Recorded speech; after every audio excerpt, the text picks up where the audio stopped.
In the name of God, who is most gracious and merciful, beauties of Islam as seen by a United Nations Secretary General is the topic for this program.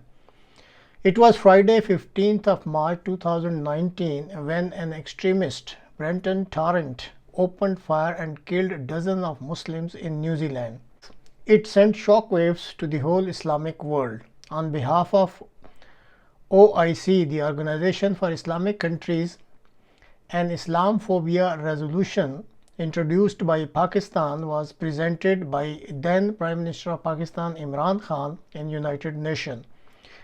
The United Nations General Assembly, with the consent of 193 countries, adopted the resolution in 2022 and declared 15th March as the International Day to combat Islamophobia.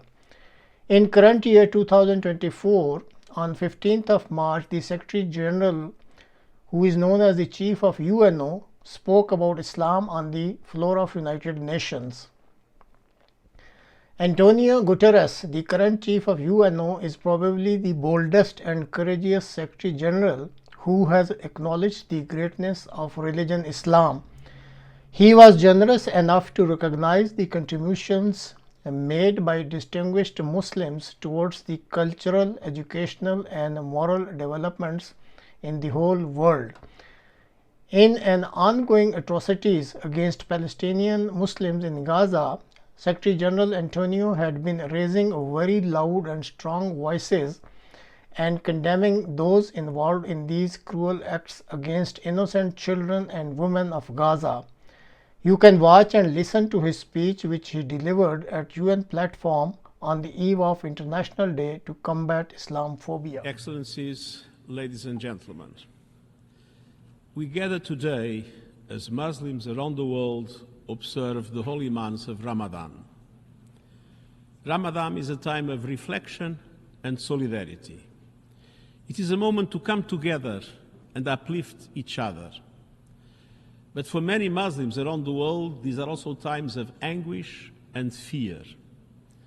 In the spirit of Ramadan, I've called for a silencing of the guns in Gaza and Sudan. Today, at this important event, I call on all political, religious and community leaders everywhere to join our plea. It's time for peace. Excellencies, ladies and gentlemen, for nearly 2 billion Muslims across the world, Islam is a pillar of faith and worship, uniting people in every corner of the globe. And let us remember that it is also a pillar of our shared history. For centuries, Muslims have been a crucial source of culture, philosophy, scholarship, and science.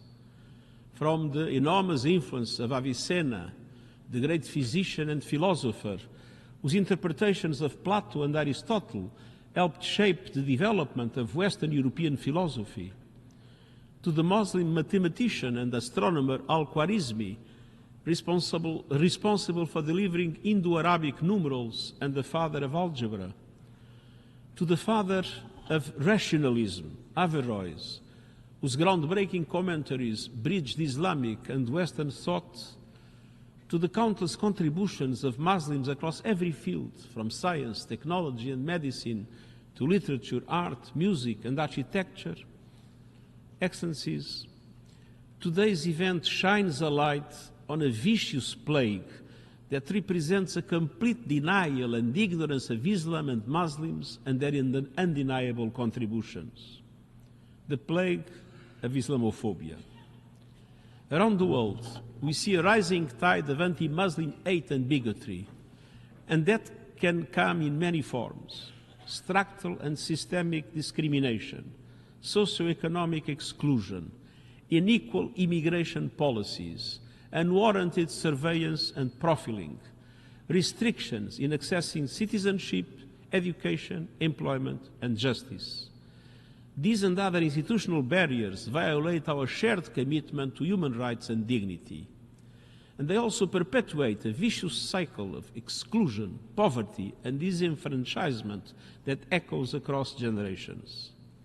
Meanwhile, decisive rhetoric and misrepresentation are propagating stereotypes, stigmatizing communities, and creating an environment of misunderstanding and suspicion.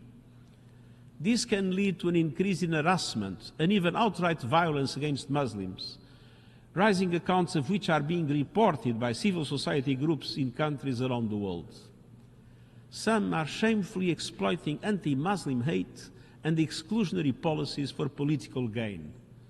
We must call this what it is: hate, plain and simple. And purveyors of hate speech are misusing the most powerful megaphone in history to amplify and spread their despicable ideologies: social media. Online platforms have become breeding grounds for extremist ideologies and harassment. This not only deepens divisions, it fuels real-life violence.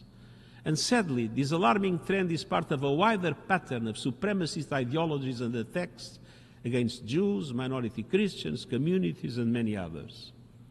Hatred of one group fuels hatred of another. Hate normalizes hate. Hate destroys the fabric of our societies, and hate undermines the equality, understanding, and respect for human rights upon which a peaceful future and a peaceful world depend. Excellencies, we cannot stand on the sidelines while hatred and bigotry run wild.